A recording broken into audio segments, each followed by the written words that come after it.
अल्लाह के महबूब सल्लल्लाहु ताला अलैहि वसल्लम ने फरमाया, अनकरीब काफिर कौमें सारी तुम पर टूट पड़ेंगी।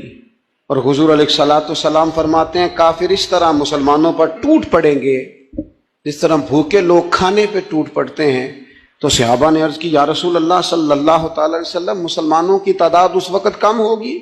हुजूर फरमाने लगे, नहीं, तुम तो सैलाब की झाग की तरह होगे, बहुत कसरत से मुसलमान होंगे। तो या रसूलल्लाह, इतने मुसलमान होंगे तो फिर काफिर हम पर क्यों टूट पड़ेंगे? तो अल्लाह के महबूब अलैहिस्सलातु सलाम फरमाने लगे, तुम्हारे दिलों में कमजोरी डाल दी जाएगी, कुफर का रोग तुम्हारे दिलों में बैठ जाएगा। ए अल्लाह के महबूब अलैहिस्सलाम, हमें बताइए तो सही वजह क्या बनेगी?